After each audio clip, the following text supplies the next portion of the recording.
ये तो आ गया। हाँ जी, just 2 minutes of intro. A very good morning and welcome all of you to this live session on Indian economy. So this is going to be the last class on topic called as banking.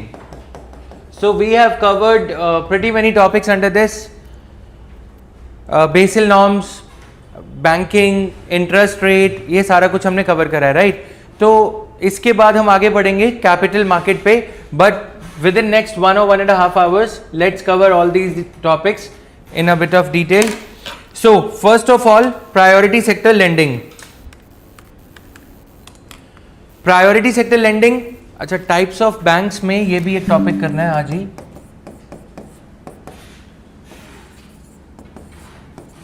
Foreign banks और this type of payment banks.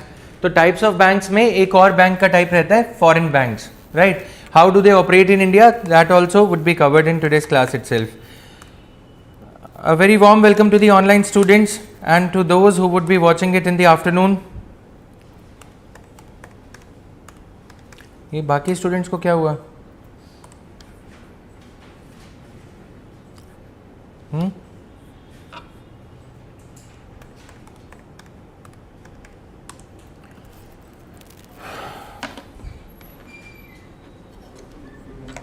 तुम्हारी लंबी उम्र है ना?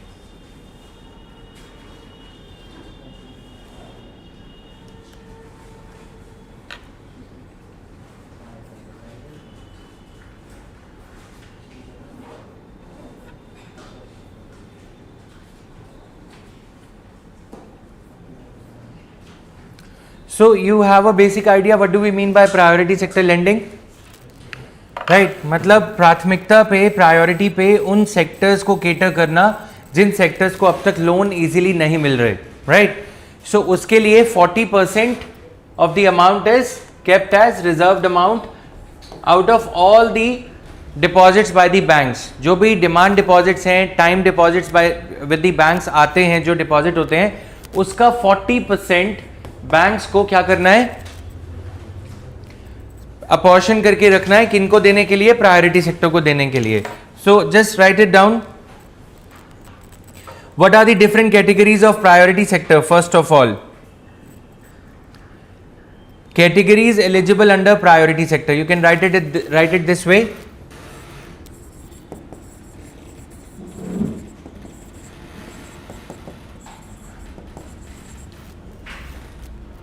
Categories that are eligible. Number 1, agriculture.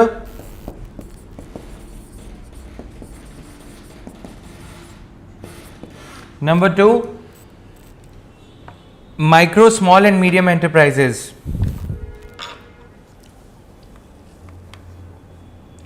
Number 3, even education. 4, housing. 5, social infrastructure. You have to be a little fast because this is going to be the last class. आज इसको ख़त्म करना है. Social infrastructure, then renewable energy, then others. Others से पहले export credit भी लिख लो. Export credit is also eligible.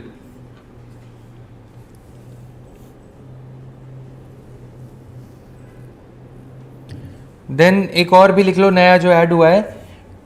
Agriculture के सामने लिखना farmer producer organisations. Agriculture category के सामने write down farmer producer organisations, right? Then 8th और 9th जो भी नंबर बन रहा है,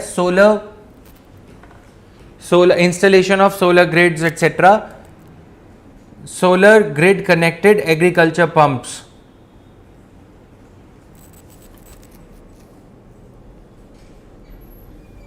even health infrastructure, right? Nuclear कैसे लगाओगे यार?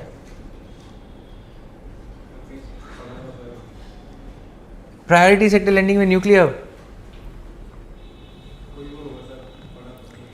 क्या पी के, मतलब खा के आए हो? चाय पी के तो नहीं आए। एक मिनट रुक जाओ, उसको कवर अप क्यों कर रहे हो? कहाँ थे रात को? हाँ अब बोलो, तुम पूछो। So this is there, right? Now history थोड़ा सा लिख लो। The genesis or the origin can be traced back to year 1966. Started from 1966. The definition of priority, next bullet point, the definition of priority sector lending, the definition of PSL, the definition of PSL was formalized by RBI in the year 1972. In the year 1972, based on the report of National Credit Council.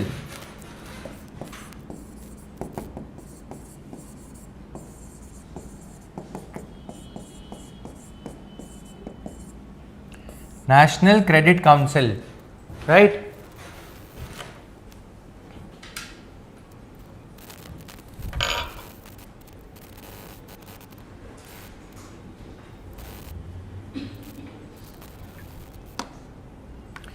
Now इसके अंदर थोड़ा सा micro categories हैं जिनको bank credit देता है, और कितने परसेंट देता है उसको भी लिख लेंगे। बहुत सारी कैटेगरीज हैं, इसको लिख लेना। Like micro categories eligible for credit, micro categories eligible for credit, self help groups, number 1 self help groups,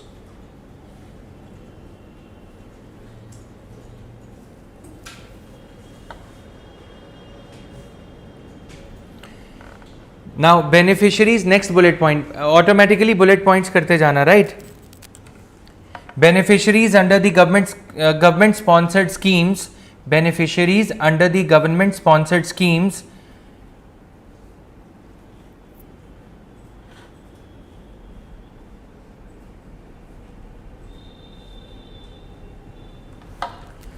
such as NRLM, National Rural Livelihood Mission, NULM, National Urban Livelihood Mission, and Self Employment Scheme, and SRMS, Self Employment Scheme for Rehabilitation of Manual Scavengers.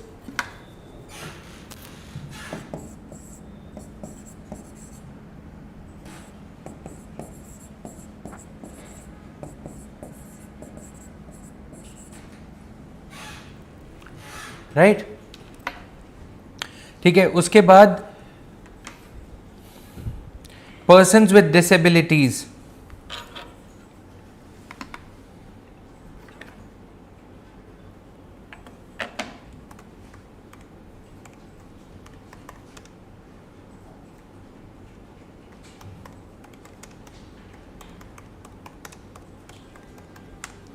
persons with disabilities, right? Then उसके बाद women beneficiaries,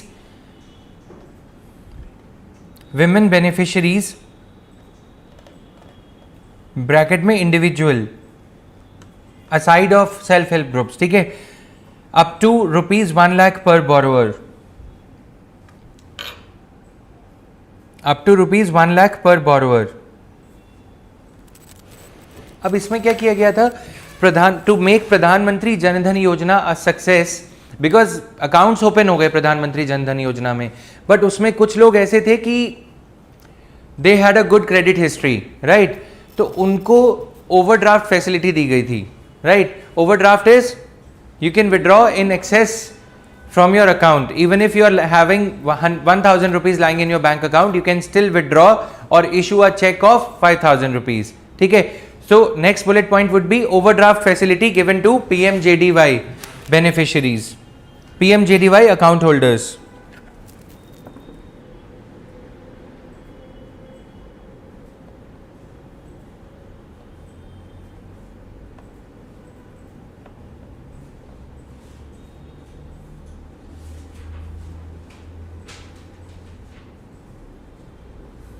Alright, so this is there. इसके अलावा जो north eastern states हैं उसके लिए लिख लो, north eastern states लिख लिया. Now next bullet point is in states where one of the minority communities, in one of the states where minority, in states where one of the minority communities bracket में only notified. ऐसे तो फिर मेरे को भी लगेगा मैं भी माइनॉरिटी कम्युनिटी से हूँ, है ना, लोन लेने के लिए, जो मिनिस्ट्री ऑफ माइनॉरिटी अफेयर्स ने नोटिफाई करी है, राइट. ऑलराइट, तो ये चीज हो जाएगी. Then beneficiaries of differential rate of interest scheme.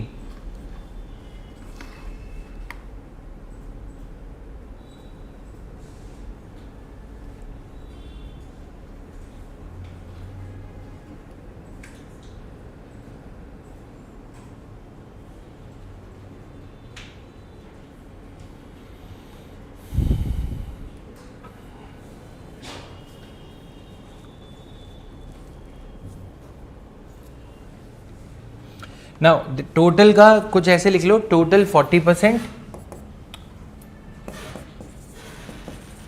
Total lending कितना होता है 40, total 40% of banks, NDTL and demand liabilities, ठीक है, out of which 18% to agri, then likewise. Got it. 40 का कैसे बाइफर्केशन, कैसे डिविजन, कैसे, तो total 40%, out of which 18% of adjusted net bank credit. 18% of, एक टर्म है 40% भी किसका, एडजस्टेड नेट बैंक क्रेडिट का. 40% of ANBC, 40% of ANBC, out of which 18% of ANBC adjusted net bank credit. ANBC यहां पे आ जाएगा.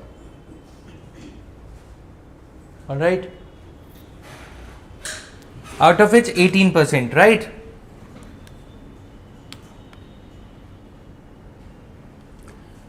Then micro enterprises के लिए 7.5%, नीचे कैटेगरी आ जाएगी 7.5% micro enterprises.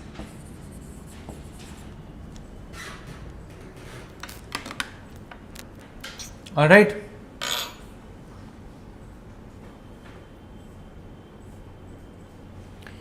micro enterprises. Then advances to weaker sections, advances to weaker sections.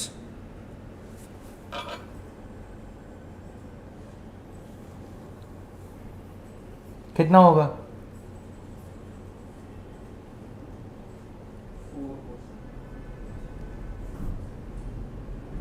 18 और 12 कितना हुआ 30, राइट. तो ये बचा कितना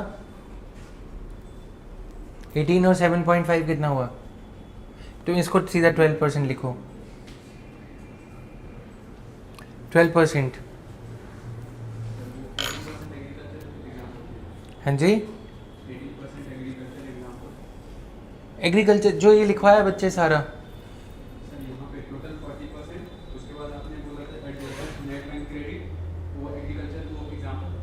नहीं, 18%, 40% of adjusted net bank credit, of which 18% of adjusted net bank credit to agriculture, ठीक है.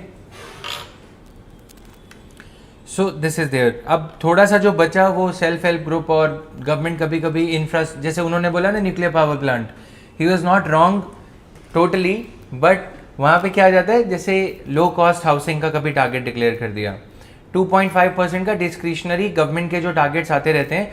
लो कॉस्ट हाउसिंग के बारे में पढ़ रहे हो, प्रधानमंत्री आवास योजना और ये सब, तो उसमें भी आप देखोगे वहाँ पे लिखा हुआ है कि प्रायोरिटी सेक्टर लेंडिंग एलिजिबल हो जाती है, राइट. किसी डेजिग्नेटेड एरिया में कॉलेज बना रहे हो, तो उसके लिए गवर्नमेंट ये थोड़ा बहुत साइड पे रख के चलती है, right. So this is there now. अब इसमें कौन कौन आ जाते हैं वीकर सेक्शन में, वो हमने लिस्ट जो देखी है उसी में से आ जाएगा. Renewable energy is one among them, right. Alright.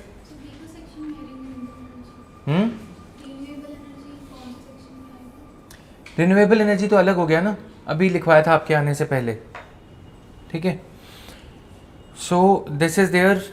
और इसके अलावा अभी 2020 में इसका रिवीजन हुआ था. रिवाइज्ड गाइडलाइंस लिखो. अच्छा, एक चीज और लिख लो इससे पहले.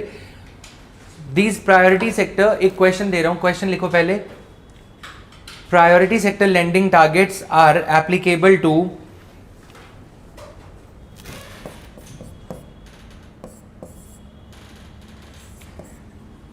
SCB क्या है? Scheduled commercial bank. तुम पूरा लिखोगे क्वेश्चन में. B small finance banks, C payment banks,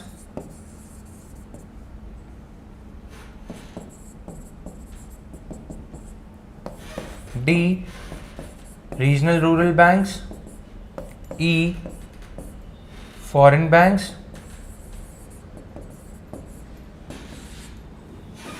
options हैं इसका.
खुल के बोलो. B for Bombay. और कोई बोलो बोलो जल्दी.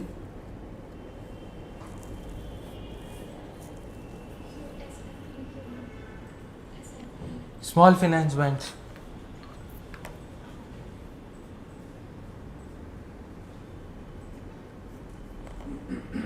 अरे कोई तुक्का तो मारो फटाफट से.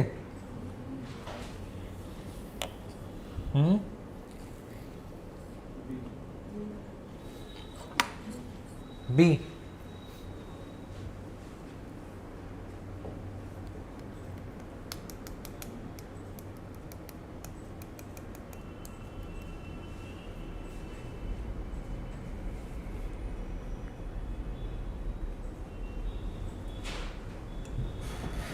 अब बी हो जाएगा.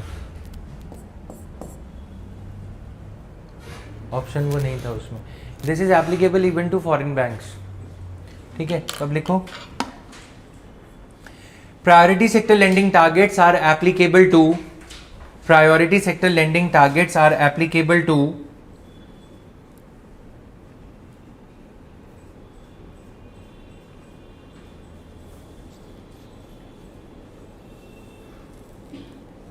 number 1, they are applicable to number 1,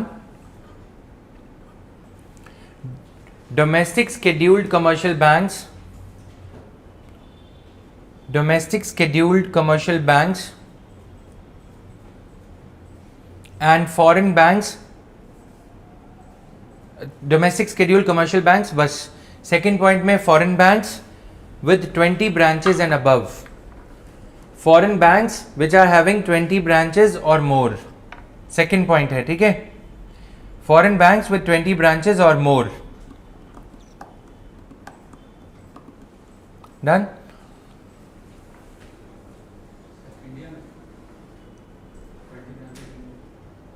Dubai में सोचो क्या पूछ रहे हो एक बार। बच्चे ये सोचो ना कि फॉरेन बैंक है तो, जस्ट 1 मिनट,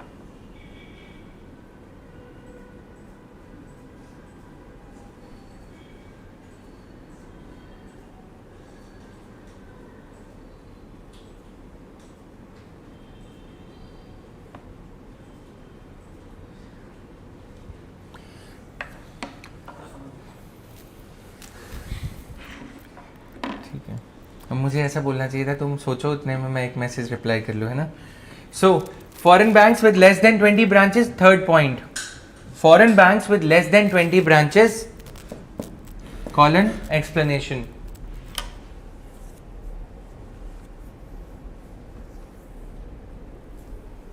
जो लेस, देखो वैसे ओवरऑल जो टारगेट है वो किन पे लग रहा है, फॉरेन बैंक्स पे जिनकी 20 से ज्यादा ब्रांचेस हैं, ठीक है। सिटी बैंक है, 20 से ज्यादा ब्रांचेस हैं, तो सिटी बैंक क्या करता था, जब कोई ऐसे नॉर्म्स अग्रेसिव आ जाते थे तो वो टोटल 19 ब्रांचेस कर लेता था। कौन कौन सी स्टेट्स में, नॉर्थ ईस्टर्न इंडिया को छोड़ दिया, जो क्रीम है, राजस्थान में एक ब्रांच ओपन हो गई, चंडीगढ़ में एक हो गई, मुंबई में हो गई, दिल्ली में हो गई, तो 19 स्टेट्स में सिर्फ कैपिटल में ब्रांचेस रख दी, हैदराबाद, बेंगलुरु, ये सब सिटीज में, राइट। तो इसलिए आरबीआई ने क्या किया, foreign banks with less than 20 branches, explanation part, 40% of ANBC, 40% of adjusted net bank credit, out of which 32% can be in the form of out of which 32% can be in the form of lending to exports, out of which 32% can be in the form of lending to exports, and not less than 8% can be to, and not less than 8% can be to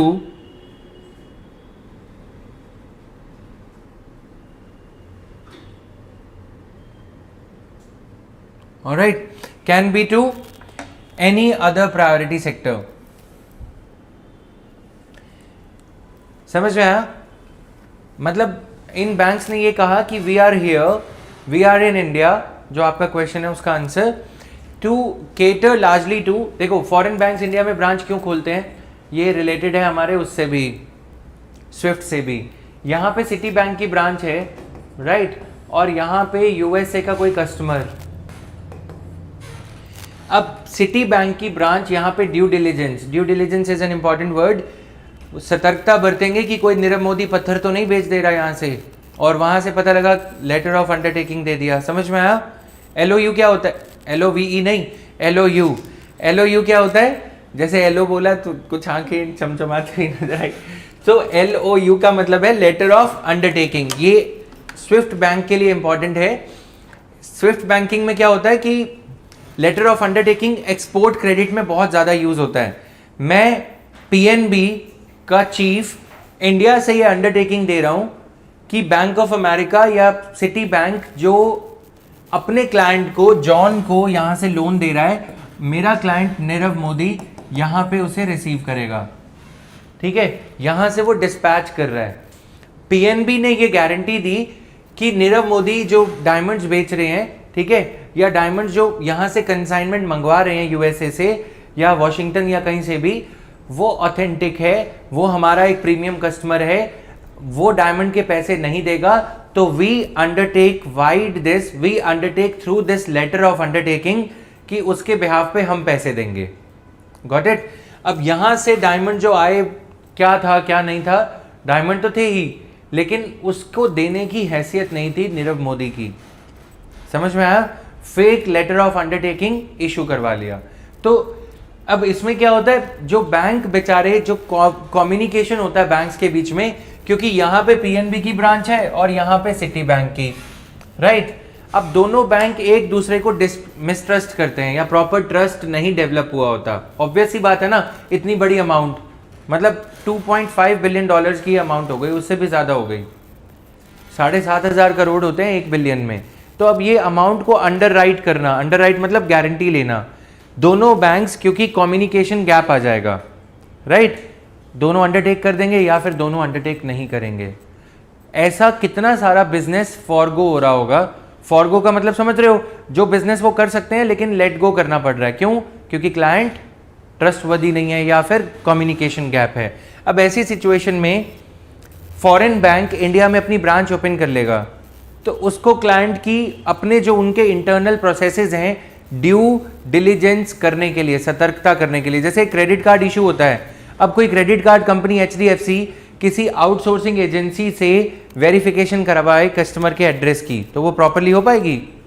वो तो जाके बोलेगा हाँ वहीं रहता है, right. वो जो जाएगा उसको 100-200 रुपये दे दो और काम चल जाएगा कि हाँ भैया तुम बोल देना हम यहीं रहते हैं। एजेंसी के थ्रू ये काम नहीं करवाया जा सकता है ना। सिमिलरली कोई बैंक यहाँ से गारंटी ले रहा है अपने कस्टमर के लिए, वो कस्टमर रिनाउंड है, अच्छा है, लेकिन अगर सिटी बैंक और सिटी बैंक दोनों बैंक्स अपनी ब्रांचेस से बात करेंगे तो कोऑर्डिनेशन प्रॉपर होगा, राइट। तो उस वजह से बैंक्स यहाँ पे ब्रांचेस ओपन करते हैं। अब अगर RBI उनके ऊपर ये रिस्ट्रिक्शन लगा देगा तो उन बैंक्स के लिए डिसइंसेंटिव ज़्यादा हो गया कि एक तो क्रेडिट दो पहले यहाँ पे कस्टमर्स को, ब्रांच अपनी ओपन करी एक्सपोर्ट इंपोर्ट के लिए, लेकिन अब क्रेडिट देना पड़ रहा है किसको? डोमेस्टिक एग्रीकल्चरल फार्मर्स को, तो कोई फायदा नहीं होगा ना उनको। एलीट बैंकिंग है ये तो सीधा सीधा, जो सिटी बैंक वगैरह है वो एलीट बैंकिंग में है, राइट। HSBC, डॉइश बैंक, ये सारे बड़े बड़े क्लाइंट्स को कैटर करने के लिए हैं, एक्सपोर्ट इंपोर्ट वाले क्लाइंट्स को। अब इनको तुम बोलो खेती बाड़ी महकमे को लोन दो, प्रधानमंत्री आवास योजना वालों को लोन दो, उनके लिए एक अलग टीम बैठानी पड़ जाएगी इनको, राइट। इसीलिए इनको RBI ने ये बोला कि 32% आप सिर्फ एक्सपोर्ट को दोगे और रिमेनिंग 8% अगर आपकी 20 से कम ब्रांचेस भी हैं, 20 से कम ब्रांचेस वाली शानपंती कौन कर रहा था? सिटी बैंक, कि 19 ब्रांचेस खोल दो, ब्रांच ही मत खोलो, राइट। अब उसके ऊपर भी ये नियम लागू हो गए कि तुम्हें 32% एक्सपोर्ट क्रेडिट तो देना ही होगा, remaining 8% you can give to any of the priority sector lending targets, right. समझ में आ गया? Then regional rural banks, the third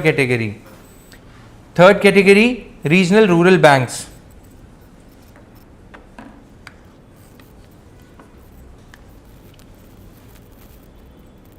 $75% of adjusted net bank credit, 75% of adjusted net bank credit।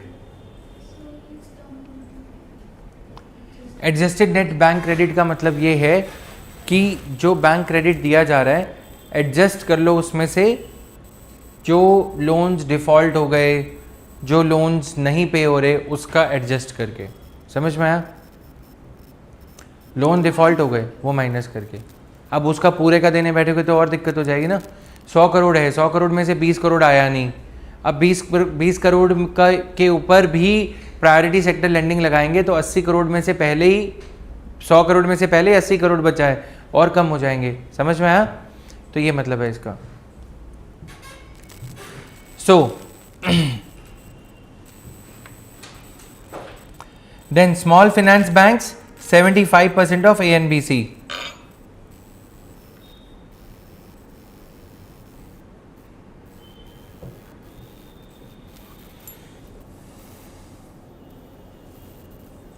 Done?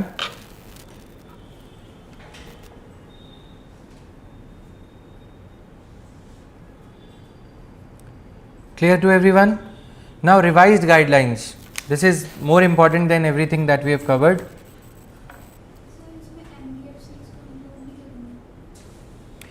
अब मैंने ये बताया था कि जो टारगेट किसी बैंक का नहीं अचीव हो रहा SBI का, तो वो NBFCs के थ्रू लेंड कर लेगा, वो उसी में काउंट हो जाएगा।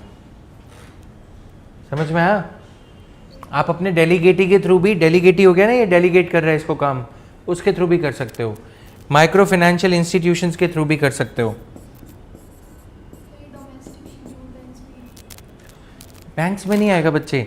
SBI को ये पता है कि उसका सबसे बढ़िया एग्जाम्पल है HDFC का ये टारगेट कभी अचीव नहीं होता, हालांकि नेटवर्क अच्छा है। ICICI नेटवर्क बहुत अच्छा है बट अर्बन सेंटर्ड नेटवर्क है। आप देखोगे यहाँ गंगाराम के सामने भी एक ब्रांच ओपन हो रखी है, अगर कभी गए हो वहाँ पे, राइट। अर्बन एरियाज में इतनी ब्रांचेज हैं कि कोई हद नहीं, लेकिन रूरल एरिया में ICICI नहीं मिलता, ATM दिख गया तो दिख गया, राइट। अब ये बैंक कभी वो टारगेट्स को अचीव नहीं कर पाता, राइट। तो ये क्या करेगा, एनबीएफसीज को नीचे आईसीआईसीआई लेंड कर देगा। एनबीएफसीज जो लेंड करेंगी वो क्वालिफाई हो जाएगा आईसीआईसीआई के खाते में, ठीक है, मतलब समझ में आया। So this is the criteria. अब दूसरी चीज क्या है, इसी से एक और चीज आती है पीएसएल क्रेडिट एक दूसरे को, मतलब समझ में आया। तो पहले हम ये लिख लेते हैं रिवाइज गाइडलाइंस, उसके बाद उसे कवर करेंगे। रिवाइज गाइडलाइंस में new categories, bank refinance to startups up to ₹50 crore, bank refinance to startups up to ₹50 crore,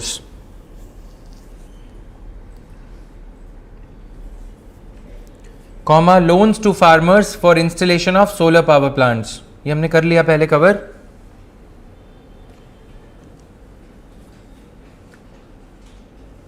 done.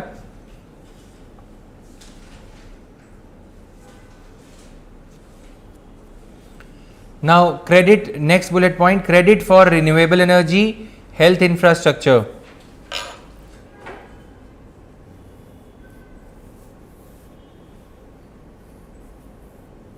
Renewable energy, health infrastructure. अब रिन्यूएबल एनर्जी में क्या क्या आ जाएगा, biomass based power generators, biomass based power generators, non conventional energies, energy sources, non conventional energy sources, comma wind mills.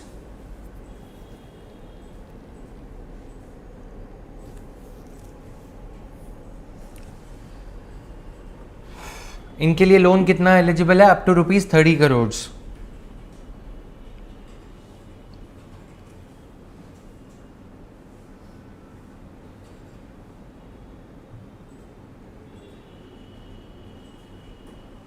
Farmer producer organisations, FPOs, farmer producer organisations, farmer producer organisations dash loans up to ₹2 crore per borrowing entity.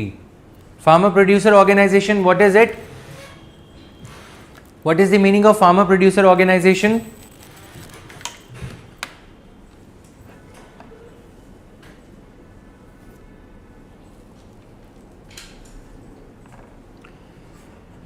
Do you have any idea? Anybody having any idea? नहीं पता, पढ़ा होगा कभी तो योजना कुरुक्षेत्र, थोड़ा सा तो देखा होगा। देखो फार्मर प्रोड्यूसर ऑर्गेनाइजेशंस क्या है, थोड़ा सा बता रहा हूं। Group of villages, this is village 1, V1 जो हमने डिलिमिटेशन बनाया था, V2 पॉलिटी में, राइट, V3, V4, V5 कुछ इस तरह से। सो अब इसमें क्या होता है, V5, V6, ये सारे विलेजेस एक पर्टिकुलर आइटम ग्रो कर रहे हैं, फॉर लेट्स से राइस, ठीक। अब उस राइस की शेलिंग मिल समझते हो, शेलर होता है, नॉर्थ इंडिया में बहुत पॉपुलर है, राइट। सो शेलिंग क्या होता है, उसकी हस्क को निकालना, राइट, या शुगर केन, शुगर मिल है। तो वैल्यू एडिशन कहाँ पे हो रहा है, उस काम में। किसी का आमों का, मैंगोज का बागान है, वो मैंगोज ग्रो करते हैं, 10 रुपये किलो, 20 रुपये किलो बिकता है सहारनपुर रेंज में, राइट, अगर कोई रहता है देखोगे। उसका वैल्यू एडिशन करके जैम्स एंड जेलीज बना दी, राइट। उसके लिए पूरा इंफ्रास्ट्रक्चर चाहिए, वेयर हाउस, राइट, और वेयर हाउस में ड्यूटी स्क्रिप्ट्स और ये सारा कुछ, फिर उसकी प्रोसेसिंग, पीलिंग मशीन्स आती हैं, 40 लाख 50 लाख की एक मशीन आती है पीलिंग करने की, ऑटोमेटिकली आम डालो, साइज़ के अकॉर्डिंग वो लेज़र उसे वो करेगी, स्कैन करेगी, उसके अकॉर्डिंग उसकी पीलिंग हो जाएगी, मतलब छिलका रिमूव करना। तो वैसे जैम्स एंड जेलीज बनाने का प्लांट लगाने के लिए बहुत पैसे चाहिए, तो इसीलिए फार्मर्स को प्रोड्यूसर्स में कन्वर्ट करने के लिए एक ऑर्गेनाइजेशन बनाने के लिए क्या चाहिए, कैपिटल। इसीलिए इसके लिए बोरोइंग की लिमिट कितनी रखी गई है, बहुत हाई, 2 करोड़ रुपए। कोई फार्मर, ये फार्मर्स को कोऑपरेटिव्स में पहले बाइंड करते थे, कोऑपरेटिव शुगर मिल सारी यूपी की कोऑपरेटिव मूवमेंट का ही नतीजा है, जो कि हम शुगर सरप्लस कंट्री हो गए इंडिया, राइट। तो अब ऐसे केस में अगर कोऑपरेटिव मूवमेंट से ट्रस्ट क्यों उठ गया, क्योंकि कोऑपरेटिव्स हाईजैक हो गई, उनके ऊपर मंत्री लोग बैठ गए या उनके दामाद या जो भी बैठ गए, तो एक डिस्ट्रस्ट हो गया कि कोऑपरेटिव को दोगे, ज़मीन भी लिखवा लेते थे वो, राइट। ये हुआ है कई कई जगह पे, ऐसा है कि उससे साइन करवाया कि तुम्हें कोऑपरेटिव का मेंबर बना रहे हैं, उसको भोला भाला कोई किसान है, उसकी ज़मीन भी गई, या फिर उसको बोला जाएगा कि तुम गन्ना ही उगाओगे, इसलिए ट्रस्ट उठ गया। तो अब इसलिए किसानों ने अपनी ज़मीन कोऑपरेटिव देना ये सब देने से मना कर दिया। कुछ शुगर मिल्स ने क्या किया, जो कोऑपरेटिव के किसान हैं उनकी ज़मीन गिरवी रखवा के लोन ले लिया, राइट। तो ये सारी चीज़ें हो चुकी हैं ऑलरेडी। अब इसलिए क्या किया गया कि फार्मर्स प्रोड्यूसर ऑर्गेनाइजेशन एक कैपिटलिस्ट वे में लाया जा रहा है अदानी को सपोर्ट करने के लिए। मतलब समझ रहे हो, अब अदानी उन सबकी ज़मीन लिखवाएगा, पहले आम आदमी लिखवाता था, अब अदानी लिखवाएगा, या कोई बड़ा कोई भी वेंचर है।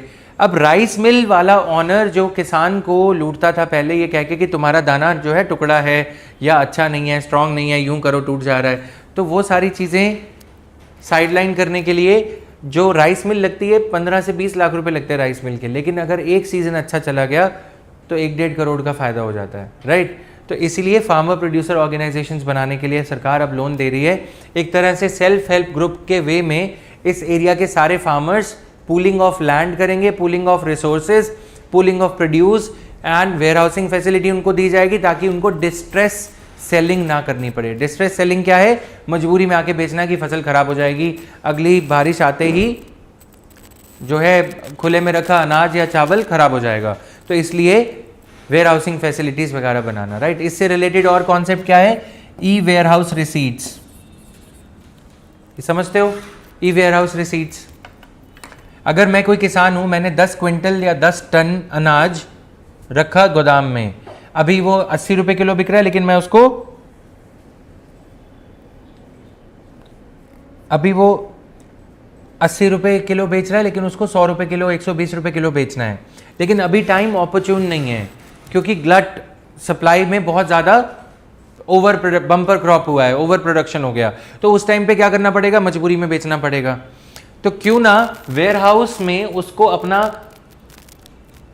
राइस की जो पैडी क्रॉप जो है उसको स्टोर करने के लिए परमिशन दे दी जाए, राइट। और जो ये यहाँ पे वे स्टोर करेगा, 100 रुपये वाला 80 रुपये हो गया तो 80 रुपये वाला भी 60 रुपये हो सकता है। तो इसीलिए उसका जो उसने रखा है 80 रुपीज़ का अनाज, 80 रुपीज़ का 80% उसको बोरो करने के लिए मिल जाएगा, प्रोवाइडेड कि उसके पास ई वेयर हाउस रिसीट है। वो इस ई वेयर हाउस रिसीट को ले जाके बैंक को देगा और बैंक उसको ये बोलेगा कि ठीक है, हम आपको इसके ऊपर आपकी इसकी तर्ज पे जो हम गिरवी रख रहे हैं, जो आपने अनाज यहाँ पे रखा है, अब ये अनाज ये तभी निकलवा पाएगा, राइस ये तभी अपना जो है विड्रॉ कर पाएगा जब ये ई वेयर हाउस रिसीट वापस देगा।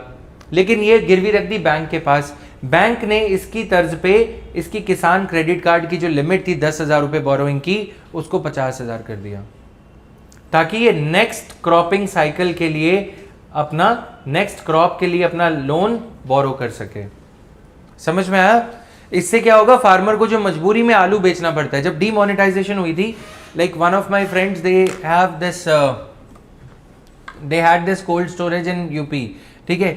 तो अब वहां पे क्या हुआ कि उनको डिस्ट्रेस सेलिंग फार्मर्स को करनी पड़ी और आलू जो रखा जाता था फ्रीजर में या कहीं पे भी कोल्ड स्टोरेज में, वो सारा आलू फेंकना पड़ा क्योंकि पैसे ही नहीं थे मार्केट में। समझ में आया? कोल्ड स्टोरेज से बेचना पड़ा वो एक अलग बात है, लेकिन अल्टीमेटली किसान को वो मजबूरी में कोल्ड स्टोरेज वाले के पास रखना पड़ता है 5 रुपए या 6 रुपए या 7 रुपए में। वो आलू जब पक जाएगा या जब उसका सही सीजन आ जाएगा, रेट सही मिलने लगेगा, तो कोल्ड स्टोरेज वाला उसको निकाल देगा, बेच देगा अच्छे रेट पे, 10 रुपए पे, 12 रुपए पे। क्यों? अब फार्मर से उसने खरीद लिया 3 रुपए किलो में, 2.5 रुपए किलो में आलू खरीद लिया, बिकेगा कितना? वो 25 रुपए किलो दिल्ली में जो रेट है। कब बिकेगा? जब सही टाइम आएगा। तो उसको वो इतना टाइम कोल्ड स्टोरेज में रख देते हैं। अगर ई वेयर हाउस कल्चर इंडिया में आ जाएगा तो फार्मर को वो 2.5 रुपए की बजाय 12 रुपए मिलने लग जाएंगे, क्योंकि जो कोल्ड स्टोरेज वाला है वो उसकी मजबूरी का फायदा नहीं उठाएगा। फार्मर को इमीडिएटली पैसे चाहिए क्योंकि उसको अगली फसल बोनी है, अगली फसल बोने के लिए उसे पैसे चाहिए। समझ में आया? तो इसलिए ई वेयर हाउस रिसीट सिस्टम। अब ई वेयर हाउस रिसीट्स पे भी जो पैसा दिया जाता है या दिया जा सकता है, वो भी प्रायोरिटी सेक्टर लेंडिंग के अंडर रीफाइनेंसिंग के लिए एलिजिबल है। समझ में आया? ई वेयर हाउस रिसीट को गिरवी रख के अगर कोई बैंक उस पर क्रेडिट देता है तो सस्ती ब्याज दर पे दिया जाएगा। किसान क्रेडिट कार्ड के अंडर जो पीएसएल में लोन दिया जाता है वो भी कम रेट ऑफ इंटरेस्ट पे दिया जाता है। Clear to everyone? सो अभी तक हमने क्या लिखा है? 2 करोड़ रुपीज। फैक्टरिंग बोलते हैं इसको।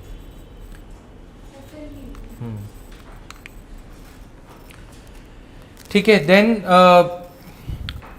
ये जो definition of small and marginal farmer है इसको लिख लो. Definition of small and marginal farmer.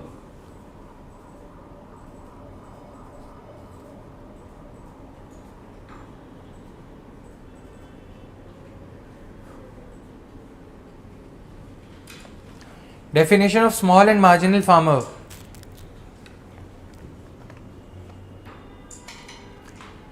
Farmer with a land holding of up to 1 hectare is marginal farmer.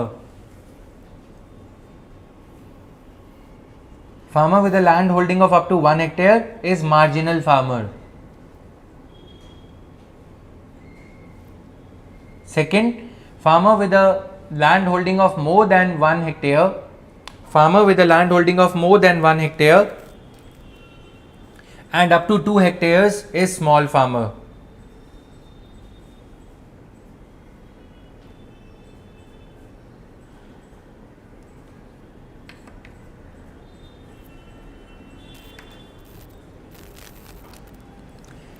Bracket में लिख लो same land holding limit applicable for PM Kisan. Same land holding limit applicable for PM Kisan. Same land holding limit applicable for PM Kisan. ठीक है.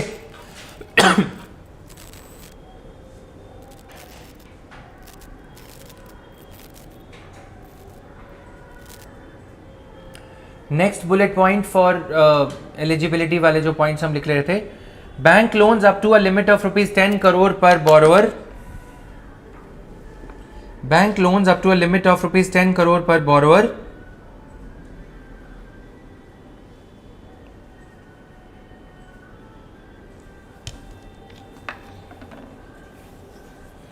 Bank loans up to a limit of ₹10 crore per borrower for building healthcare facilities. For building the healthcare facilities, including the ones under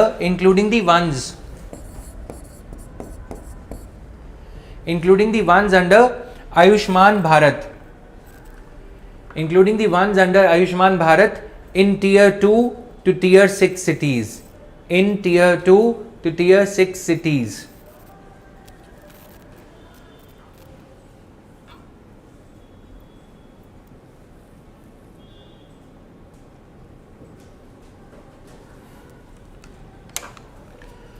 Then next point,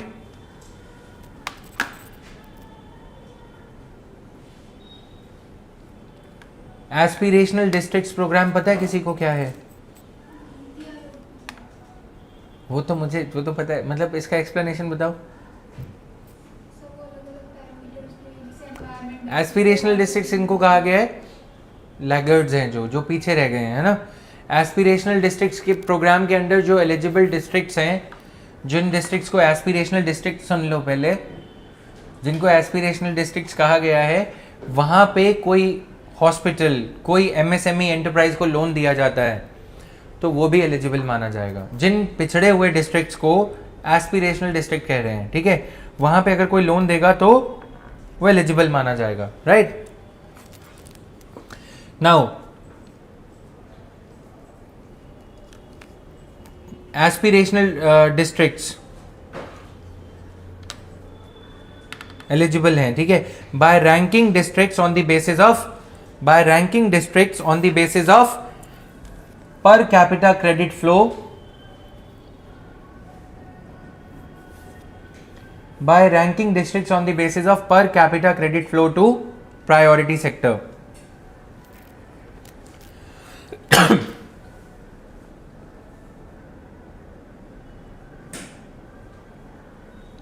इसी के under dash करके by building an incentive framework for districts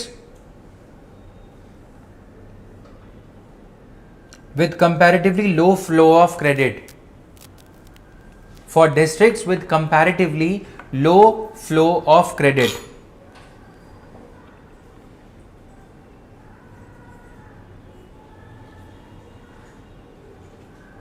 And a disincentive system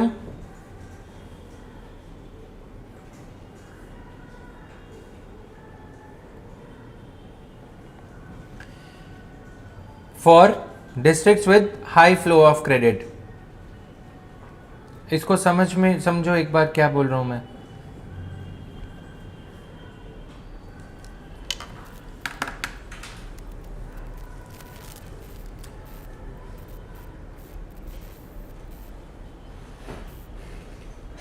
समझ में आया? क्या समझ में आया?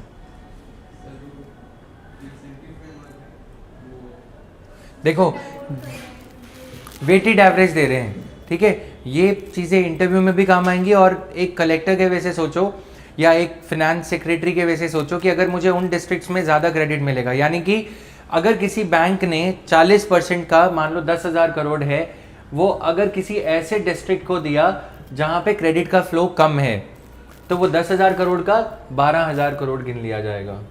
20% इंसेंटिव दे दिया बैंक को कि आप 10,000 करोड़ दोगे, हम आपका 10% को 12% मान लेंगे, यानी कि कम पैसे देके भी ज्यादा। अब बैंक को क्या खतरा है इसमें? बैंक को ये खतरा है कि जिस डिस्ट्रिक्ट में क्रेडिट नहीं जा रहा वो कौन सा डिस्ट्रिक्ट होगा। फॉर एग्जाम्पल मध्य प्रदेश का एक सूखा इलाका, जैसे देवास का एग्जाम्पल मैंने दिया है बहुत बार, ठीक है। देवास जैसे डिस्ट्रिक्ट में जहां लोन नहीं दिए जा रहे, वहां लोन क्यों नहीं दिए जा रहे होंगे? क्योंकि खतरा है कि वो लोन रिकवर ही नहीं होगा। अब ऐसे डिस्ट्रिक्ट में आप ज्यादा लोन दोगे तो आपका और ज्यादा काउंट हो जाएगा। वेटेड एवरेज बढ़ा दिया, समझ में आया? So this is there now, that completes this topic. But एक और चीज है, 2016 में क्या हुआ कि कुछ बैंक्स का प्रायोरिटी सेक्टर लेंडिंग टारगेट कभी अचीव ही नहीं होता था, ठीक। उनके पैसे कहाँ चले जाते थे? रूरल इंफ्रास्ट्रक्चर डेवलपमेंट फंड में। अब rural infrastructure development, this was like a tail mouth phenomena था। ये टेल माउथ फिनोमिना समझते हो? अपने पीछे मत देखने लग जाना, राइट। सो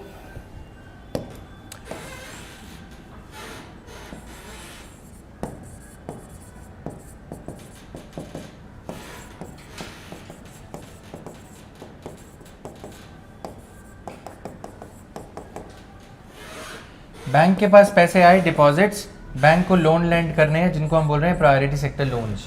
ये लेंड नहीं हुए, ठीक है, मतलब 40% लेंड करने थे, ये लेंड हो रहे हैं 28%। 12% कहाँ चला जाएगा? रूरल इंफ्रास्ट्रक्चर डेवलपमेंट फंड में। उसके थ्रू कहाँ चला जाएगा? नाबार्ड में। नाबार्ड किसके थ्रू लेंड करेगा? बैंक के थ्रू। बैंक फिर नहीं कर रहा, इसका कॉर्पस हो गया 13 लाख करोड़, अगले साल 17 लाख करोड़, अगले साल 23 लाख करोड़। पैसे वो लेंड ही नहीं हो रहे, घूमता जा रहा है, समझ में आया? तो इस वजह से अब क्या करें? जिन्होंने ओवर लेंड कर दिया, अब एसबीआई को बोला गया कि लेंड करो, ठीक। अब एसबीआई ने ये देखा कि उसका ब्रांच नेटवर्क कुछ इस तरह हो गया, 12,000 ब्रांचेस, 13,000 ब्रांचेस, कि गवर्नमेंट बार बार फोन करती थी कि आरबीआई बार बार फोन करेगा, एसबीआई को ही करेगा ना, कि तुम लार्जेस्ट बैंक हो, तुम ब्रांचेस ओपन कर दो। हमें गवर्नमेंट ने, फाइनेंस मिनिस्ट्री ने ये टारगेट दिया है। बजट में फाइनेंस मिनिस्टर बोलने जाएंगे कि रूरल इंडिया में कितनी ब्रांचेस ओपन हुई, कोई क्वेश्चन पूछ लेगा, स्टार्ट क्वेश्चन, तो पोल खुल जाएगी। इसलिए एसबीआई के ऊपर, पीएनबी के ऊपर ज्यादा प्रेशर रहता था रूरल एरियाज में ब्रांचेस खोलने का, जहां से कृषि सेक्टर को लोन दिया जा सके। 2015 में माइक्रो डिजास्टर्स की वजह से कौन सा डिजास्टर आया? सूखा प्रभावित एरिया, ठीक है। विदर्भ रीजन के फार्मर सुसाइड कर रहे थे, बहुत सारा कुछ चल रहा था, महाराष्ट्र के, झांसी के। तो 2016 अप्रैल से 2015 में ये गाइडलाइंस आ गई कि जो बैंक का, जिन बैंक का प्रेजेंस काफ़ी अच्छा है रूरल एरियाज में, उन्होंने 2013 में अपना लेंडिंग कट करना स्टार्ट कर दिया। एसबीआई ने ये देखा कि रूरल डिस्ट्रेस जब बढ़ता है, जब रूरल एरियाज में सूखा आ गया या बारिश नहीं हुई, मानसून अच्छा नहीं आया, तो क्या इस बार तो मानसून सितंबर तक चल रहा है, right, thanks to climate change. तो मानसून जब बहुत अच्छा आ गया, बुरा आ गया, तो क्या होगा? वो सारे लोन जो सरप्लस में, एसबीआई का आलम ये हो गया, सिचुएशन ये हो गई कि लोन देने थे 40%, लेकिन 45% लोन्स। अब ये 5% को कम मत समझना, 5% में 25-30 हजार करोड़ हर साल के एक्स्ट्रा लोन दिए जा रहे हैं। ब्रांच मैनेजर से पूछा तुमने लोन क्यों दिया, तो उसने बोला कि मेरी ब्रांच प्रॉफिटेबल नहीं थी। रीजनल मैनेजर से पूछा कि तुमने चंडीगढ़ ब्रांच में, रीजनल मैनेजर से पूछा तुमने इधर खेती बाड़ी में इतने ज़्यादा लोन कैसे दे दिए, राइट। उसने बोला सरप्लस क्रेडिट पड़ा था, मुझे ऊपर बॉम्बे ब्रांच को देना पड़ता या सरेंडर करना पड़ता, मैंने दे दिया। उसका इंसेंटिव तो इसी पे है ना जितने लोन नीचे दिए जा रहे हैं। समझ में आ रहा है? तो ये बैंक्स ने जो लोन दिए, एसबीआई ने 2013 ऑनवर्ड्स उन लोन्स के लिए स्ट्रिक्चर जारी कर दिया कि एसबीआई का कोई भी जोनल मैनेजर 40% से ऊपर लोन नहीं देगा। हमें बस उतने ही लोन देने एग्रीकल्चर को, प्रायोरिटी सेक्टर लेंडिंग को, जितने जरूरी हैं। समझ में आया? अब इस वजह से क्या हुआ कि बैंक जो क्रेडिट जा रहा था एग्रीकल्चर को वो और भी कम हो गया। जो बैंक्स अचीव नहीं कर रहे थे वो तो यहाँ पे थे ऑलरेडी, जो ओवर अचीव कर बैठते थे पंजाब नेशनल बैंक, एसबीआई, उनके चलते ये कॉम्पेंसेट होके 35 या 37% पहुंच जाता था ओवरऑल क्रेडिट लेंडिंग का। समझ में आया? अब जब इन्होंने भी बंद कर दिया तो ये 28% पे रुक गया, और ऊपर से 2015 में आया ड्राउट। जब ड्राउट आया तो क्या हुआ? पोल खुल गई कि क्रेडिट कम जा रहा है, किसान सुइसाइड क्यों कर रहे हैं, ये सारी चीजें होने लगी। ठीक, उसके बाद आरबीआई ने क्या किया कि अगर एक बैंक के ओवरलैंड हो चुके हैं पैसे एसबीआई के, तो ये 5% का पीएसएल क्रेडिट सर्टिफिकेट एक बनाएगा, पीएसएल सर्टिफिकेट। ठीक, उस पे 0.2% फीस ऐड करेगा, यानी कि अगर 10,000 करोड़ दिए हैं तो 10,200 करोड़ रुपए पे वो बेच सकता है किसको? किसी ऐसे बैंक को, एचडीएफसी को, जिसका टारगेट कंप्लीट नहीं हो रहा। कार्बन क्रेडिट्स पढ़ा है? कार्बन क्रेडिट्स तो थोड़ा बहुत पढ़ लिया। ये उसी तरह ऑपरेट करता है। जिस कंट्री का, जिस बैंक का शॉर्टफॉल है वो बैंक दूसरे को बेच सकता है। मतलब समझ में आया? ऑलराइट, जैसे मान लो तुम्हारे इसके सी सेट में मार्क्स ज़्यादा आ गए विशु के, ठीक, तुम्हारे कम आ रहे हैं, तुम विशु से सी सेट के मार्क्स ले लोगे लेकिन महंगे में, बदले में अपने 2 मार्क्स जीएस में देने पड़ेंगे। समझ में आया? ठीक है, ये क्लियर हुआ? अब इसके बारे में थोड़ा सा लिख लो। PSL certificate, PSL certificate scheme was operationalized by RBI in April 2016.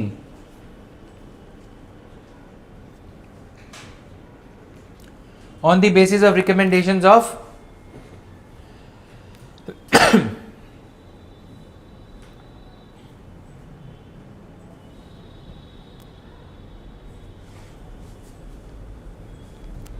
recommendations of Committee on Financial Sector Reforms, on the basis of recommendations of Committee on Financial Sector Reforms headed by RBI Governor, former RBI Governor Raghuram Rajan.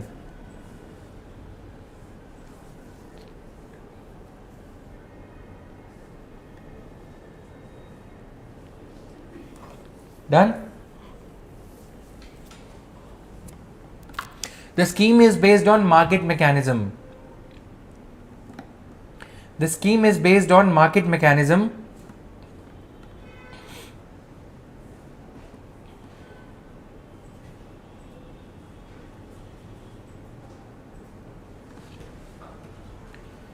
based on demand supply framework.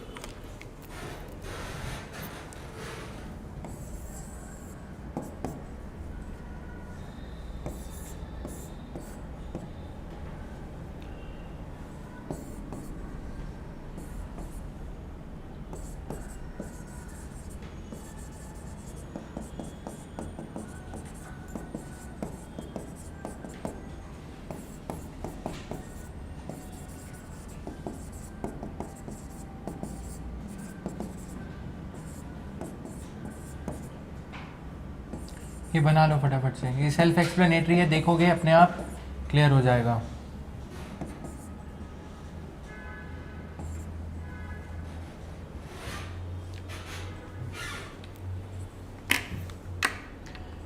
Under achieving bank, over achieving bank.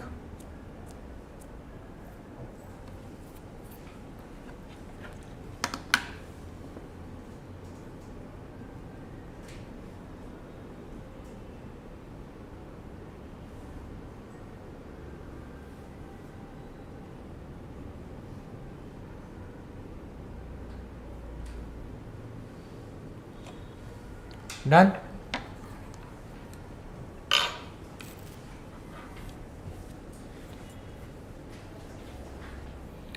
सो ये clear है अपने आप? ये अपने आप discover कर लेंगे। किसी बैंक को टारगेट्स पूरे करने हैं तो वो यहाँ से परचेज कर लेगा 10,200। कोई दूसरा बैंक बिड करेगा, जैसे शेयर्स परचेज होते हैं, दूसरा बैंक बिड करेगा 10,215 करोड़।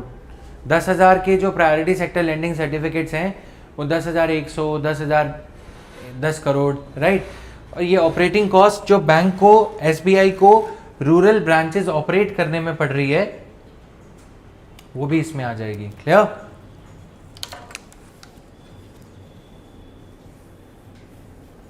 दैट्स ऑल, इसमें कुछ ज़्यादा अब है नहीं।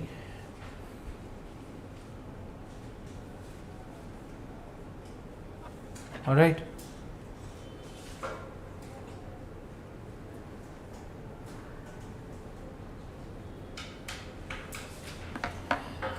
तो ये हो गया प्रायोरिटी सेक्टर बैंक्स का। अब लिखो small finance banks.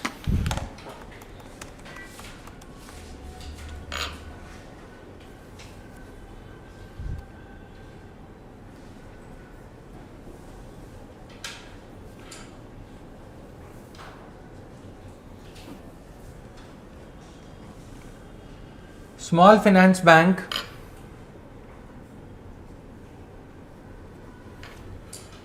were created with the main objective of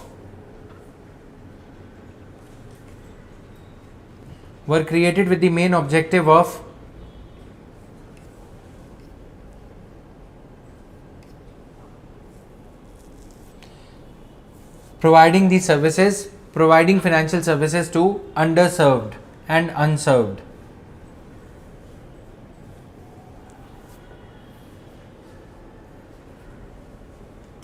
Underserved and unserved dash small scale businesses, small industries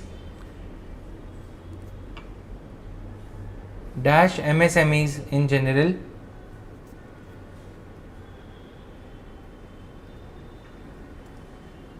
marginal farmers, low income households.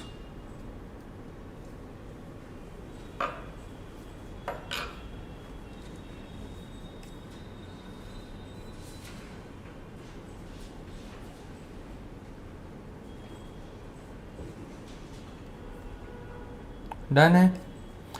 तो these small finance banks, next bullet point, important one, small finance banks are registered under Companies Act 2013.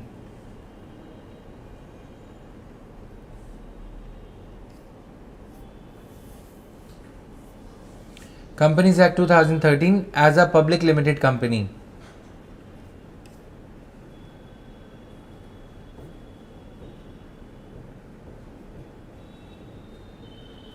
As a public limited company. However, these banks are governed by the provisions of, next bullet point में लिखना, however, these banks are governed by the provisions of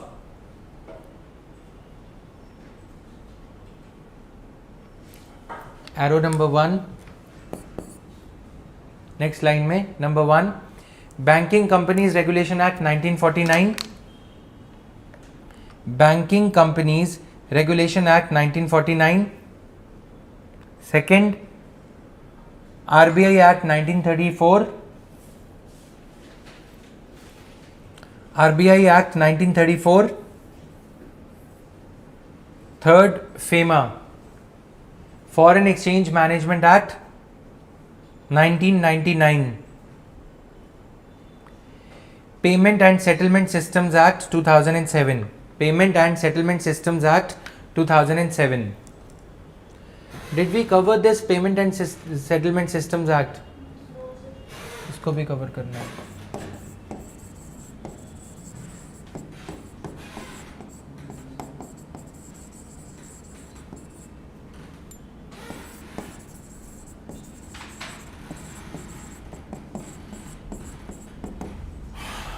Payment and Settlement Systems Act 2007, right?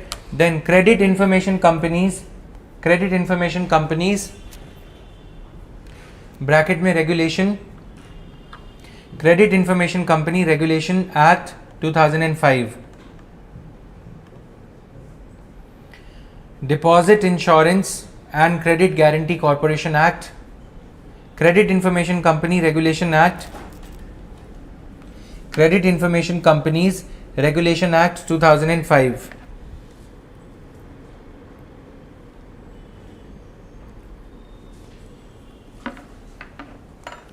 Deposit Insurance and Credit Guarantee Corporation Act 1961. Deposit Insurance and Credit Guarantee Corporation Act 1961.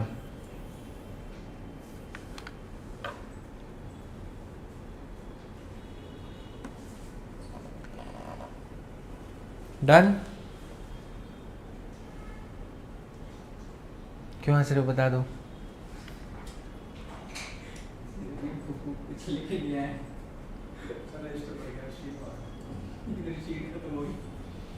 तुम तीनों दोनों ना college वाले attitude से बाहर नहीं आओगे, है ना?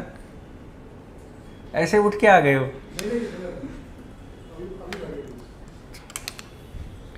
ये बताता है कि तुमने रिवीजन नहीं करी।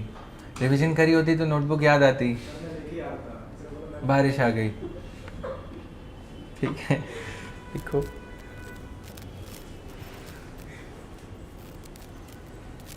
ऐसा मैं करता था अपने 3rd 4th अटेम्प्ट में, टीचर्स के मजे लेने वाले काम, राइट। सारा कुछ पढ़ रखा था, यहाँ पे बैठ के टीचर जो भी थे, नाम नहीं लूँगा, तो सारा कुछ पढ़ रखा था, उनकी गलतियाँ निकालता था मैं आगे बैठ के, राइट, कि आप ये गलत पढ़ा रहे हो।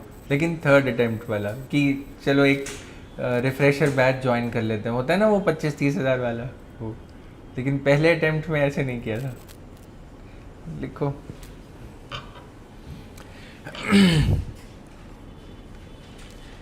Small finance, next bullet point है, broad bullet point.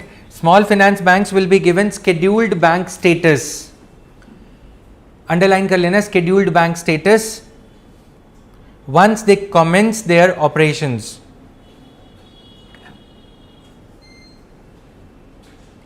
Once they commence their operations and found suitable as per section 42, as per RBI Act 1934.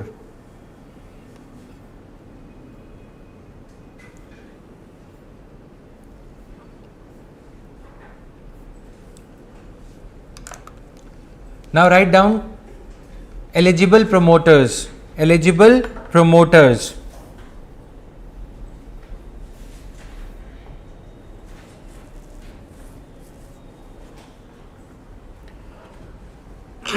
Number 1, primary urban cooperative banks. Primary urban cooperative banks.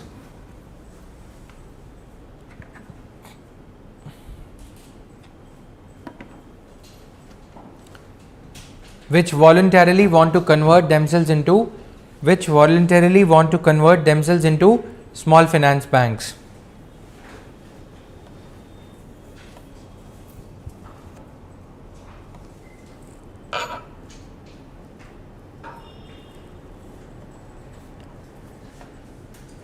Next one, non-banking finance companies, NBFCs, MFIs and local area banks. NBFCs, MFIs and local area banks.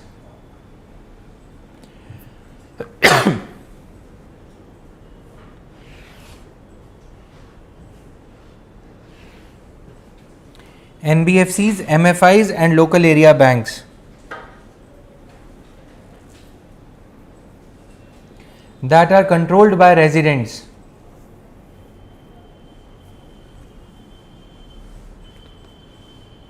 And having an experience of at least 5 years.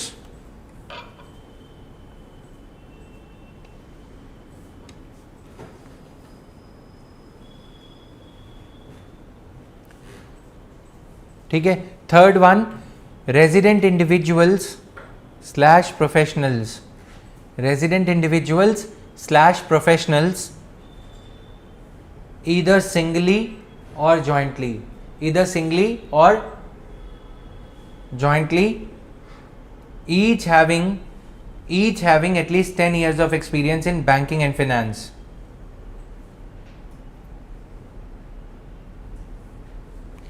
Each having at least 10 years of experience in banking or finance at a senior level, मान लो कि किसी bank के CEO को या MD को सूझा कि मेरे को स्मॉल फाइनेंस बैंक खोल लेना चाहिए, तब ठीक है। अब जैसे कुछ बैंक्स के सीईओज वगैरह जो थे उन्होंने अपने पेमेंट बैंक्स ओपन कर लिए, क्रेडिट कार्ड कंपनीज और ये सब स्मॉल फाइनेंस बैंक्स ओपन करना स्टार्ट कर दिया। क्यों? क्योंकि अपॉर्चुनिटी आ गई स्टार्टअप में, टेक सेक्टर में, तो वो भी ये कर सकते हैं, राइट। सो ये हो गया। देन ये 4 लोग ही हैं जो एलिजिबल हैं। Now net worth and capital requirement, next heading is net worth and capital requirement.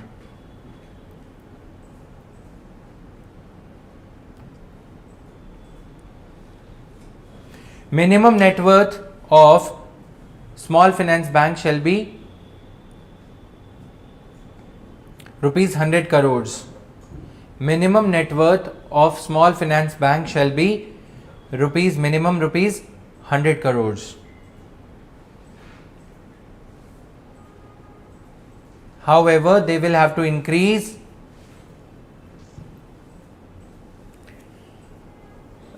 the minimum net worth. However, they will have to increase the minimum net worth from rupees 100 crore to rupees 200 crores within 5 years. Within 5 years from the date of commencement of business.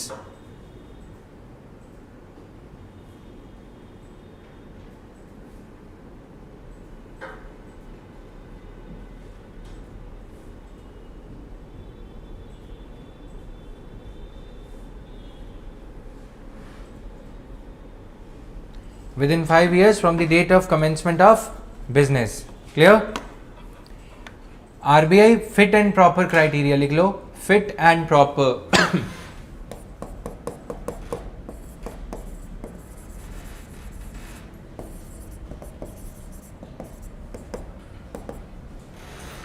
Fit and proper criteria. अब ये fit and proper का मतलब क्या है? जैसे जब भी RBI एक टर्म होता है ऑन टैप, ऑन टैप समझते हो? क्राइटेरिया होता है कि एक तो होता है RBI opens the time window. जैसे यूपीएससी क्या करती है, एक टाइम विंडो है कि 1 फरवरी से 28 फरवरी तक जिसको यूपीएससी फॉर्म फिलअप करना है वो कर लो। वो क्या है? टाइम विंडो वाला। ऑन टैप क्या होता है? जब मर्जी टैप ओपन करी, पानी भरना है भर लो, राइट। तो ऑन टैप का मतलब सिंपल ये है कि as and when you wish to you can apply for the licence, ठीक है। इसमें दिक्कत क्या होती है कि कोई भी आके अप्लाई करने लगता है। जैसे किसी ने वो आजकल मोटिवेशनल वीडियो चलते हैं ना, आईएएस का वीडियो देखा, वो कोई सर थे बहुत ही फेमस है, अच्छी अच्छी बातें करते हैं, ठीक है, उनका वीडियो देखा, जो झूठ बोलते थे कि मैं आईएएस था पहले, समझ रहे हो ना। तो पॉइंट क्या है, उनका वीडियो देखा और मन किया चलो आज फॉर्म भर देते हैं। एसएससी वाले को इतना जोश आ जाता है कि वो यूपीएससी सोचने लगता है, बैंक पीओ वालों को, राइट। गलत नहीं है, लेकिन इतना उत्साह आदमी में खुद में है कि वो औरों में इतनी एनर्जी बांट दे, राइट। तो अब अप्लाई करने लग गए। अब इसमें दिक्कत क्या होगी कि प्रॉब्लम ये हो जाएगी ना, इतने सारे एप्लीकेंट्स हो गए ये सब।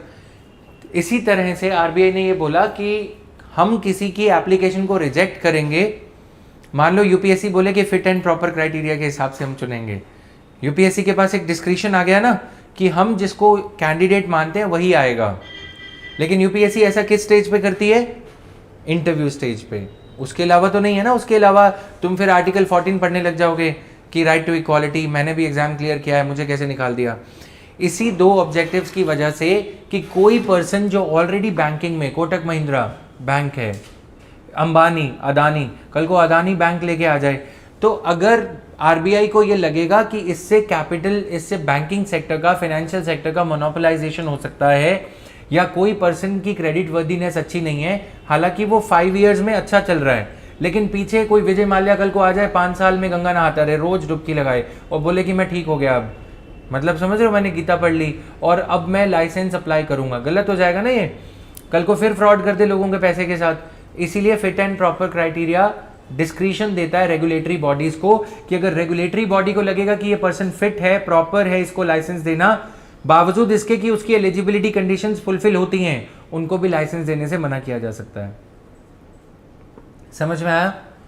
Fit and proper criteria gives the discretion. तो ये थोड़ा सा वैसे भी याद रखना आंसर्स में साइट करने के लिए।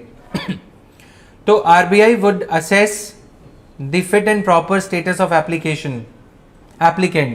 RBI would assess the fit and proper status of the applicants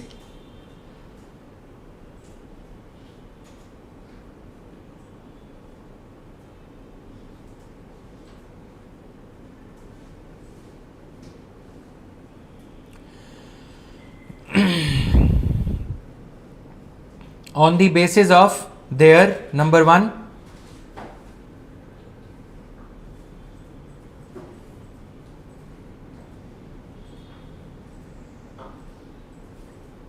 on the basis of their number one, past record of sound credentials and integrity.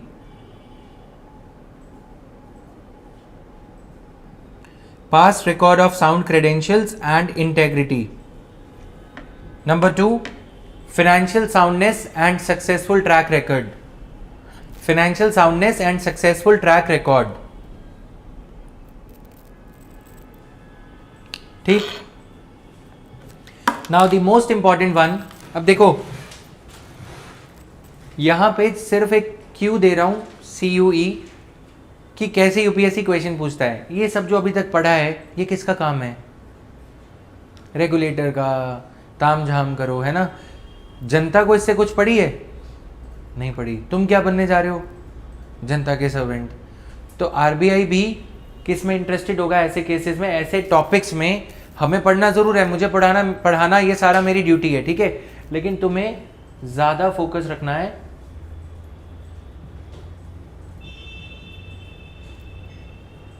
Scope of activities पे. समझ में आया?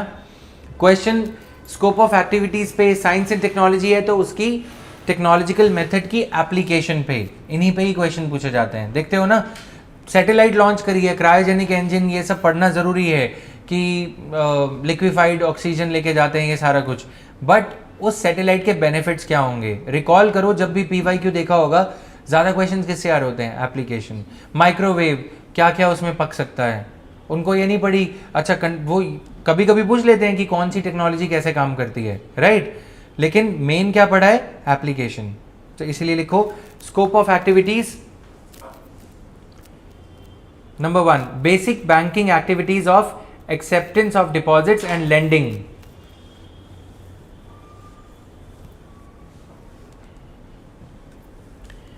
Basic banking activities of acceptance of deposits and lending to unserved and underserved sections.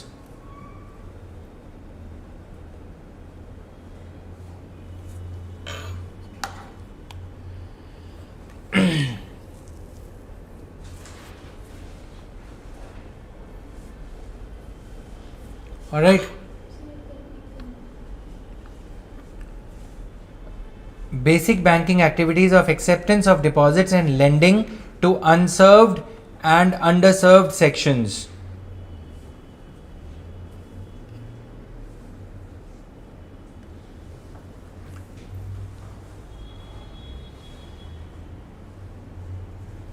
Small finance banks, SFBs, can also become an authorized dealer in foreign exchange business.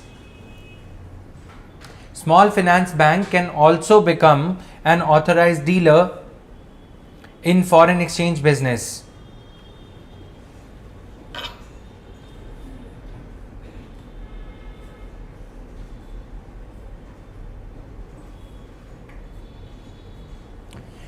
Opening banking outlets.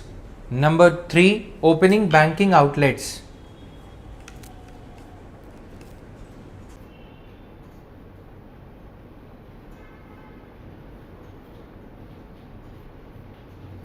Opening banking outlets.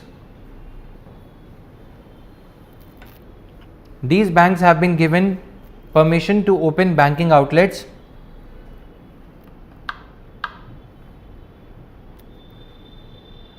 subject to the condition that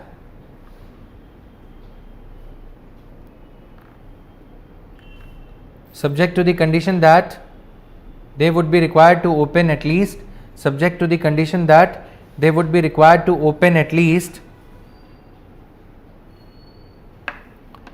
25% of their banking outlets, 25% of the banking outlets in unbanked rural centers.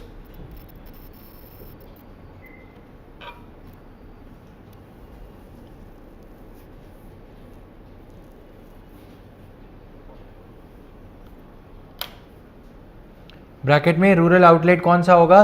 Population up to 9999, 10,000 से नीचे population होनी चाहिए. Population below 10,000, up to 9999 लिख लो. As per latest census, as per latest census.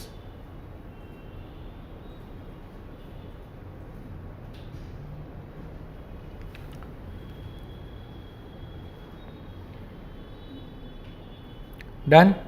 ये इनका scope of activities है.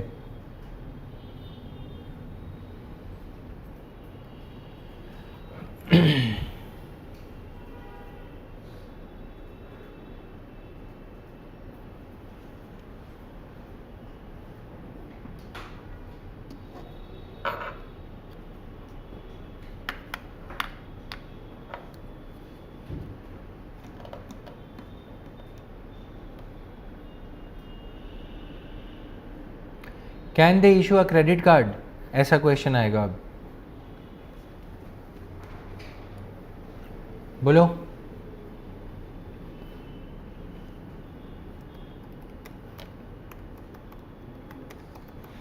हाँ जी, लगाओ, कॉमन सेंस लगाओ. No they cannot. लिखो.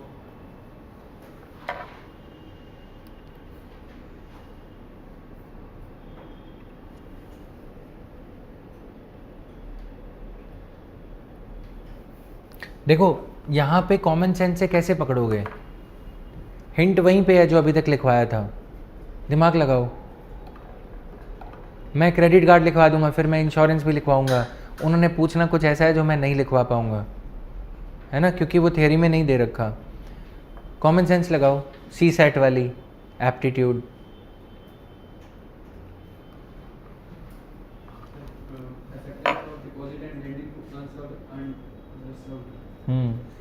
तो मतलब बोलो बोलो, सही जा रहे हो. हाँ एग्जैक्टली, समझ में आया. अनसर्व्ड वाले क्रेडिट कार्ड किसका बनेगा? अनसर्व्ड वालों का तो नहीं बनेगा, है ना, अंडरसर्व्ड वालों का नहीं बनेगा. तो यहाँ पे हिंट हमेशा रहेगा अगर उसको अच्छे से पढ़ रखा है, right.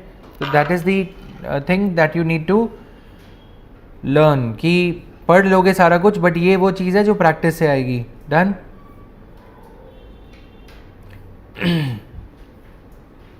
Now, statutory stipulations, statutory regulations on SFBs.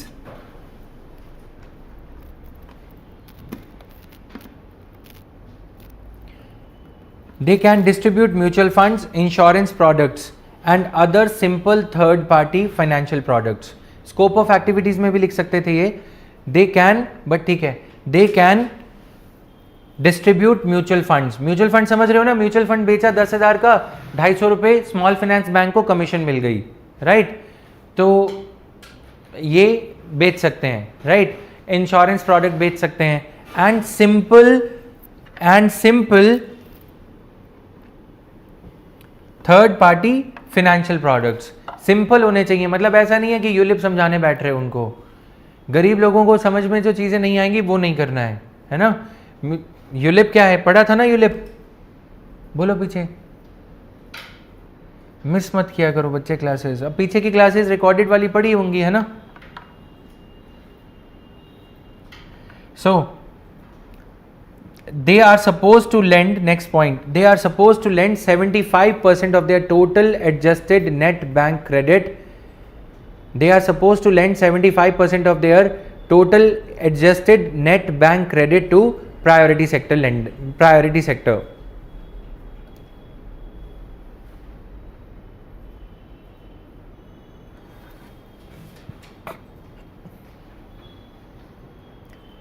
Done. Third, maximum loan size would be 10% of capital funds, 10% of capital funds to a single borrower. Maximum loan size would be 10% of capital funds to a single borrower, comma 15% to a group, comma 15% to a group.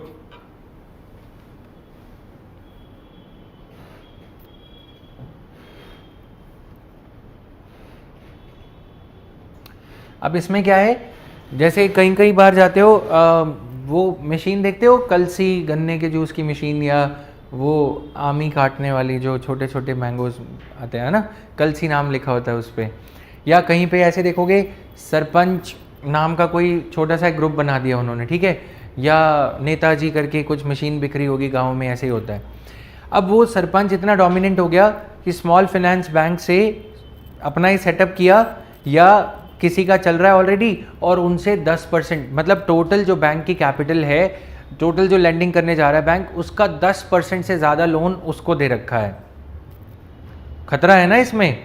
तो 10% से ज़्यादा एक किसी individual को नहीं दे सकते, 15% से ज़्यादा अगर उसकी कोई सबमर्सिबल की कंपनी एक है, ट्यूबवेल बनाने की कंपनी एक है, जूस की मशीन बनाने की कंपनी एक है, और अचार बनाने का कारखाना अलग है, तो टोटल लोन जो दिए जाएंगे अलग अलग कंपनीज को, वो भी उस सिंगल पर्सन सिंगल कंपनी के अंडर जो जितने भी कंपनीज आती हैं, ब्रांच जो हम बोलते हैं ना सिस्टर कंसर्न्स, टोटल लोन उनको 15% से ज़्यादा नहीं दिए जाएंगे, क्योंकि वो एक पर्सन के अराउंड है। उस एक पर्सन को कुछ हो गया तो, वो एक पर्सन कोई फ्रॉडस्टर निकला तो, इसीलिए। समझ में आया? Now next bullet point, minimum 50% of loans should be up to ₹25 lakhs. Minimum 50% of loans should be up to ₹25 lakh.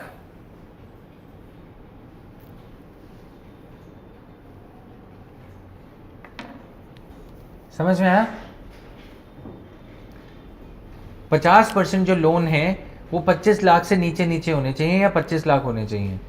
1.5 2 crore के लोन ऐसा नहीं है 50% दे दिए, फिर स्मॉल फाइनेंस बैंक का स्मॉल वाला टैग चला जाएगा, पर्पस ही डिफीट हो जाएगा, है ना, बड़े लोन्स अगर आप देने लगे तो। What they can not do. अच्छा, पहले स्टिपुलेशंस में स्टैट्यूटरी स्टिपुलेशन जो है उसको कंप्लीट कर लो, कोई बात नहीं। Capital adequacy ratio 15% of risk weighted assets. Capital adequacy ratio 15% of risk-weighted assets, comma tier 1, out of which tier 1 should be 7.5%.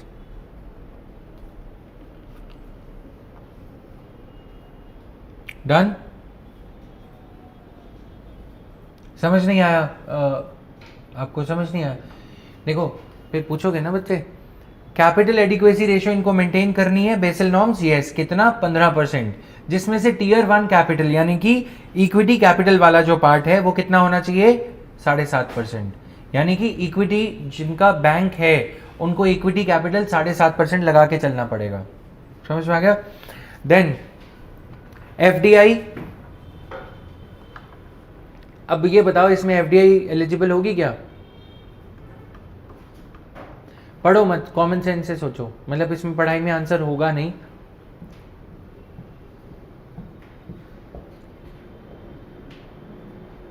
नहीं होगा? बोलो बोलो, खुल के तो बोलो, अपना स्टैंड तो लो, बोलो जल्दी। नहीं होगा? फिर दबी आवाज में बोल रही लड़की, जल्दी बोलो हाँ या ना भाई, और बोलो सारे। होगा नहीं होगा?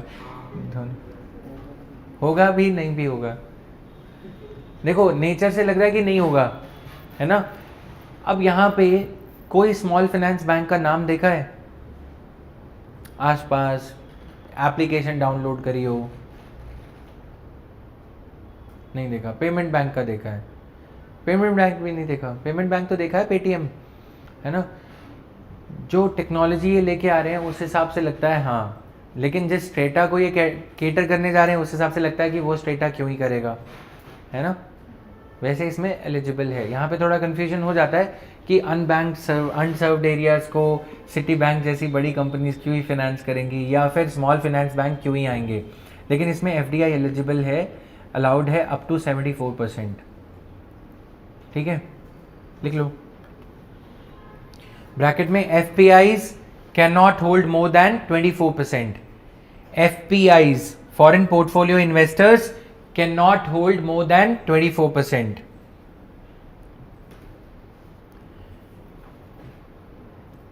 प्रायोरिटी सेक्टर लेंडिंग टारगेट कितना होगा? FDI के बाद FPI,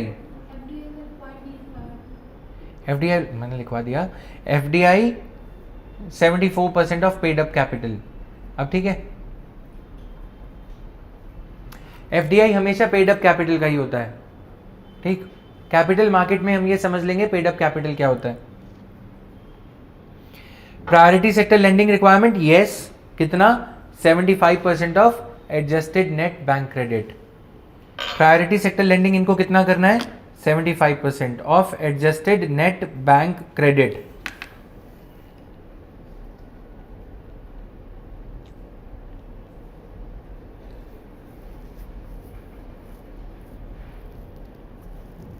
done.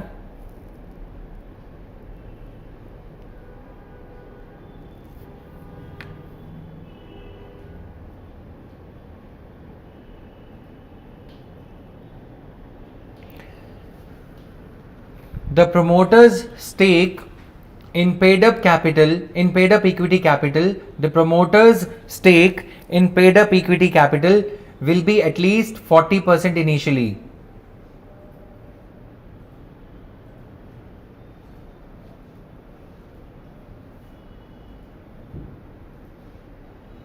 But must be brought down to 26%. But must be brought down to 26% in 12 years.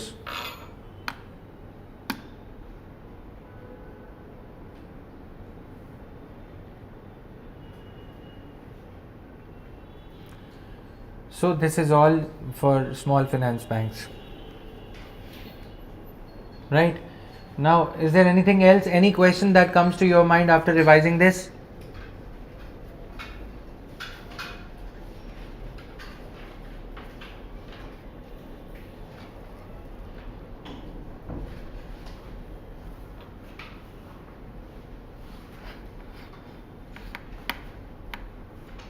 तो अब हमारे जो टॉपिक्स रह गए हैं इसमें, इसी शीट को कल रेफर करके चलेंगे.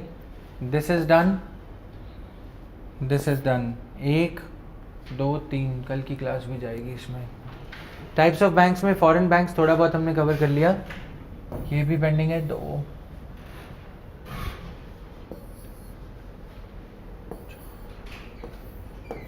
हो जाएगा कल कंप्लीट. ठीक है, डन.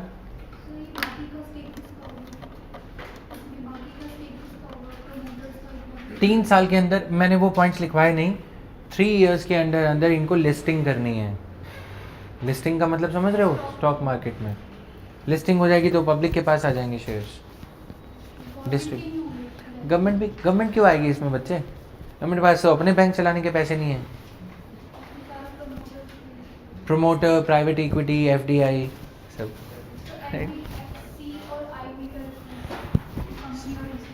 सेम है, सेम.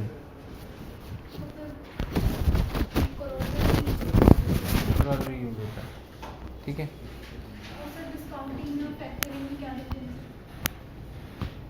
कल डन. Thank you guys.